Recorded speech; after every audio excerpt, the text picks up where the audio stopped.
that bike box. And the advantage of the bike box, if the bicyclist arrives at the intersection on the red light, is you can move over to make the left. The disadvantage is if you arrive on the green light, that doesn't do you any good. You can't just cut across. The next step, this is something that some people actually do already without any marking, and that's the two-stage left turn. Rather than turning left, proceed straight into that. Here's where you'll wait. So this bike box is positioned in front of the bike lane, so once the light turns green. Hi. My name's JC McCauley. I'm Naisha McCauley, and you're watching AccessTV.org. This bike box is positioned in front of the bike lane, so once the light turns green, that bicycle can proceed with the green light. All right. So I'm not going to take it back all the way to the very beginning, but it is worth mentioning that Hartford is the cradle of the American bicycle, with Colonel Albert Pope and the Columbia Bicycle Company. A lot of folks in the Hartford area are going to be familiar with Pope Park. It's not named for the Pope in Rome. It's named for Colonel Albert Pope and our history in bicycles. And we also like to mention that roads are paved in the U.S. because of our efforts as bicycle advocates at the very beginning with the League of American Wheelmen, which is now the League of American Bicyclists, which Colonel Albert Pope was a founding member of. So those roads weren't paved for cars originally. They were paved by Colonel Albert Pope and that group of advocates so that he could sell more bicycles because they wanted smoother roads. So moving up out of the history, Hartford is a bit of a hotbed for cycling right now with dockless bike share, the first city in Connecticut to get dockless bike share, where you don't have to return the bikes to a station or a dock. You leave it where you finish and park it legally and lock the bike, and it goes back on the network for the next user. So those are those bright green bikes you've seen around the city in pretty much every neighborhood. Hartford's a low car ownership city, and that's one of the reasons that we have just seen such a rapid absorption and adoption of these LimeBikes across the city. I think Hartford's always been a high walking, biking, and transit city because we do have that low car ownership rate. So providing a way for those that don't have their own bike, a bicycle that they can use for transportation is important for increased mobility and jobs access and just, fun. Everybody riding one of these bikes is smiling in my experience. I see very few car drivers smiling. So what's happening right now today is the city of Hartford, Sandy Fry, is presenting on the Hartford Bicycle Plan that's been in development. That plan has grown up through a parks plan, a chapter in our zoning regulations, and is now getting to be a standalone plan with detailed instructions for the different streets in Hartford that'll be addressed when they do pave or redesign those streets. So the public meeting is to share that plan and get people's feedback on it, because everybody lives in their own neighborhood, uses their own routes to school and work and the grocery store, and they'll know where they need or have the most need for safe cycling routes in the city. And the city's focusing on those, making, incrementally getting to the point where, from age 8 to 80, people feel safe, both cycling, walking. And the great benefit is all of these improvements make it safer for drivers as well. 80% of the traffic fatalities in Hartford over the last 4 years have been people driving cars or riding in cars. So making these streets safer for pedestrians and bicycle riders makes it safer for car drivers as well. And what has been sort of held up by many other evaluations is there's a very small percentage, 0.5 to 2% of the population, the strong and fearless, they'll be on any road, anywhere. If they need that road to get where they're going, they'll bicycle on it. The next group is maybe 5 to 15% enthused and confident. They don't feel comfortable on every road, but they feel pretty sure of how to operate and how to use the roads. The big chunk, and the chunk that we really want to address, is the interested but concerned.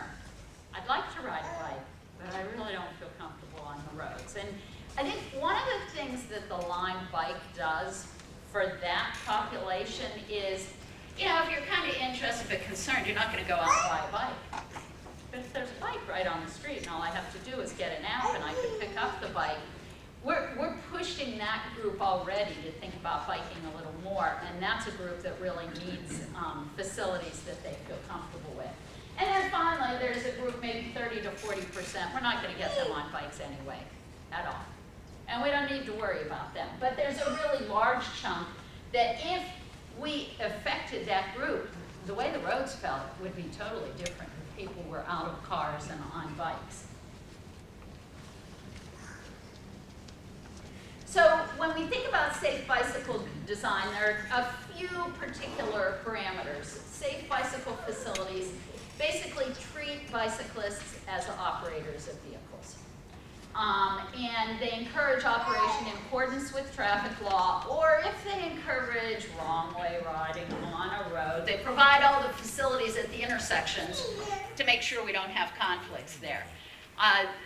They will connect destinations in a continuous network, and they accommodate cyclists without excessive inconvenience, extra travel, extra distance, or extra time. Sometimes, you know, I think anybody here who does bike, you know there are places where you might go a little out of your way for an easier route going through a park, but you're not going to go a real long way. So there are several types of bike facilities, and this is how we've defined them for the city of Hartford. You might see different definitions in other places, but we're talking about bike boulevards, shared roads, striped bike lanes, buffered bike lanes, separated bike lanes, and then side paths. And I'll go into each of those in a little more detail. And if you look at these facilities, as you go from the top to the bottom, a bicycle boulevard is like an average, slow, quiet street that you could ride on without any improvements. As you go further along on the list, there are more and more improvements. And as we add more improvements, as we buffer bike lanes, as we separate bike lanes physically, we have to think about other improvements that are implemented at the intersections.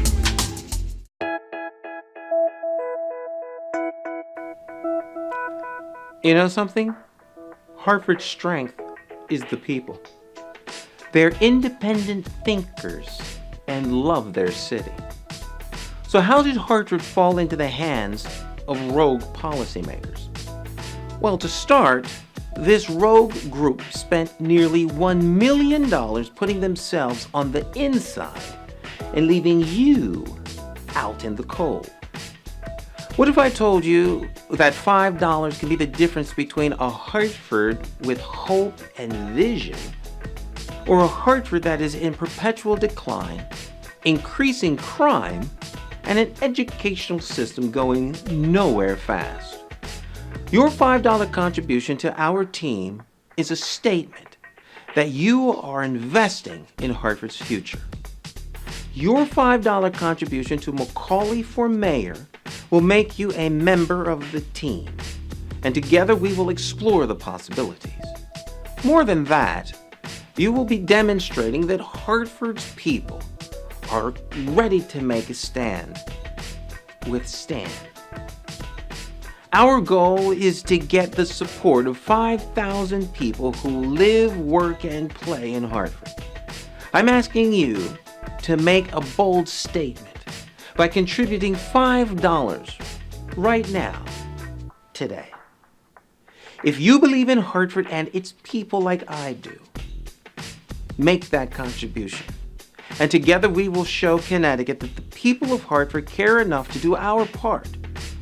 We are ready to pick up the ball and run. The people of Hartford are back in the game, and we're in it to win. My name is J. Sam McCauley, and I approve this message.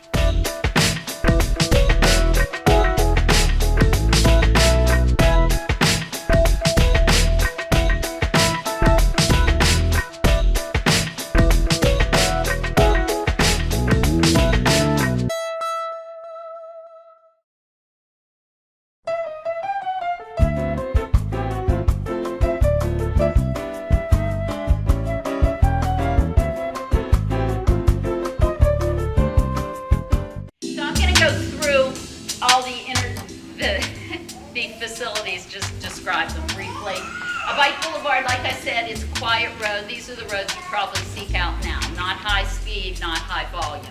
Although one thing we did find when we were able to get more speed information for Hartford city streets, we don't have very many low-speed streets in the city of Hartford. That people drive fast on most of our streets, and that's an issue that we need to address. The next facility up from a bike boulevard is a shared roadway. We'll come up momentarily. And it doesn't look much different than a bike boulevard. It has a Shero symbol. The bike boulevard would have a label that says boulevard. But usually a shared roadway, that's where, we couldn't get quite what we wanted. We really wanted a bike lane, but this street has low enough volume that we feel a shared symbol where the bikes mix with the cars would be okay for a connecting piece. Next facility is the one that we're probably the most familiar with. That's the striped bike lane.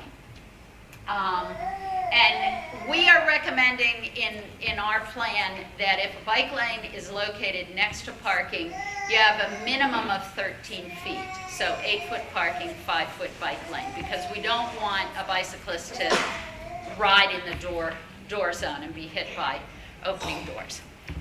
Next facility type is a buffered bike lane, and in our definition, a buffered bike lane is just like a bike lane, except for it has a buffered strip between the bike lane and traffic, or between the bike lane and parking. And the reason, some places you'll see a buffered bike lane has the delineator posts. Because of our recognition of the situation in Hartford, we wanted this to be a low-maintenance facility. So if it's just painted, it can be plowed, it can be swept, just the same as the rest of the street. And we have a greater opportunity to actually implement and then actually keep it clean and keep it cleared of snow. The next level up is the separated bike lane. And in this instance, a separated bike lane, what we're calling a separated bike lane in Hartford, is where there's a physical separation. It could be that the bike lane is up on curb level, so you have curb, then the bike lane, then the sidewalk, or it could be in the street and there's some kind of positive physical separation between the bike lane and the traffic. It could be parking. Parking could serve as a buffer. These will be more difficult for us because now we've taken on a whole new maintenance challenge. Because it's a narrow facility that's separated from the rest of the road, we would need specialized equipment. So those are things we just have to keep in mind as we look to implement. And as we go through these levels from a standard bike lane to a buffered bike lane and a separated bike lane, if you think about how these facilities come to an intersection and envision traffic, right turning traffic, a bike lane coming up, you start realizing, oh, there's a complexity that will be coming into the intersections to keep people safe on those facilities. So the next facility is a side path. And a side path is very similar to a separated bike lane that's up at the curb level, but a side path is for both bicyclists and pedestrians. So it would be, you would put it in a place, sometimes they've been installed on a bridge, where you've got a sidewalk, it's not wide enough to have a separate bike facility and walking facility, so the traffic mixes. Next we'll look at some of the intersection improvements. And part of the reason for sharing this now is so that you understand these are all things that you may see on the street as we roll out bike facility improvements. And so you as a driver, you as a bicyclist, know what the intention is. So a combined lane is a right turn lane and bike lane combined. It's used in an instance where there's not enough room to put the bike lane all the way through the intersection. But what we don't want to do is put the bikes to the right of right turning traffic. And actually, Connecticut state law was modified in 2015 to say that a bicyclist may place themselves in the left-hand edge of a right turn lane when the bicyclist is proceeding straight. So you can do that right now without this combined lane. If you come up to an intersection, and usually the right turn lane has enough width that you can comfortably be in that position. And that is legal to do that now. So the intention of this is just guiding the bicyclist as to where they should be and keeping them from getting in a position where they'll be hooked by right turning traffic. The next is a bike pocket, and this is where you have sufficient space that the bike lane can be placed right in between the through traffic lane and the right turning lane. Now, does anybody here, like if you look at that, does anybody look at that and think, oh, why would somebody ride there? Because it looks threatening to you to be in between two lanes of traffic. It looks to me like Broad Street, which I avoid. And unfortunately, Broad Street is the first place that this has been implemented in the area. And Broad Street has so much going on with the ramps and with the lanes switching. I mean, I think it's confusing as a driver because a lane peels off and then a lane forms again. But the alternative of, if, like in this case where there's the bike lane, the alternative of continuing a bike lane here, that we can't do that. If we continue the bike lane to the right, we're putting the bicyclist in a position where they'll likely be hit. And I think one thing that anybody who bicycles needs to remember, when you're on a bike lane and you're approaching an intersection, you should really be watching for right turn signals, turning wheels. Guys, they don't always use those right turn signals. And what I've noticed lately, it's kind of interesting. People will they want to turn right and they stop ahead of me because they do see me coming up. And I usually stop because they're bigger than me and I'm going to let them turn. But that is one of the most catastrophic kind of crash that a person can have, and it's something we know we need to do a lot of education as we have more bike lanes in the city to help people understand that you can't, just because you have your little lane on the road and you're approaching an intersection where there's only one lane, so people could be going right, left, or through from that lane, you can't think that bike facility has given you license to dart along. You have to think about the traffic coming along. Could they have possibly seen you? Do you want to come up on the right of them if they maybe have no idea that you're in that lane? Because I don't think too many drivers have developed the practice of looking over their shoulder to make a right. So it's, we would hope that we get to a point where drivers do know to look for bicyclists in the bike lane. But in the meantime, the best defense for any bicyclist is to really be aware of what the cars are doing next to you. And especially, if you're coming up to a light and it's red as you approach, but then it turns green, that's a situation you really have to be careful, because you could come up to the right of somebody who has no idea you're there because they've been sitting at the light, not noticing, that somebody's coming up. Hello, my name is Joshua Fee. I'm a member of Hartford Communities That Care Youth Leadership Academy and the Vice President of the NAACP Greater Hartford Youth Council. For the past 27 weeks, we have been examining the intersection between education, poverty, violence, and trauma, and coming up with program and policy recommendations to improve in these areas. I serve on the Violence and Trauma Work Group, and we recommend the following. Support hospital-linked violence prevention program. This hospital and law enforcement partnership needs to be fully supported with resources to assist victims of violent crimes. Reboot the Governor's Commission on Youth and Urban Violence to examine the root causes of violence and develop effective policies for the state of Connecticut and its cities. Increase job opportunities for young people and adults to reduce poverty and improve their standard of living. Thank you for your time, and I hope you can support our recommendations.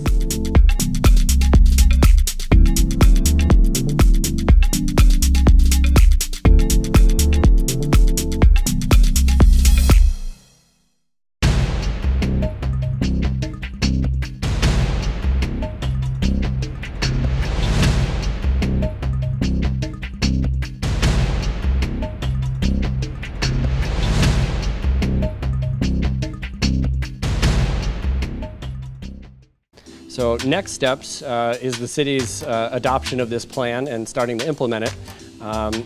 We all know that funding is an important part of that, the beautiful thing about the bicycle facilities is they're typically a small part of the overall cost. So it's not a big change in budget for a transportation project to take into account those folks that are riding bikes to get around, and we'd like to see that percentage of riders rise in Hartford. So I work at the Center for Latino Progress as part of the Transport Hartford Academy and our BCCO Community Bicycle Workshop. We love to see this. If folks have a personal bike, because it can be kind of hard to find one of those LimeBikes, they can stop by our shop over at 97 Park Street and we'll hook them up with a upcycled used bicycle. We have bike parts and we can repair bicycles. We also have do-it-yourself repair hours for our BCCO members, which includes the ability to be a one-day member if you just need to come in and lube your chain and pump up your tires.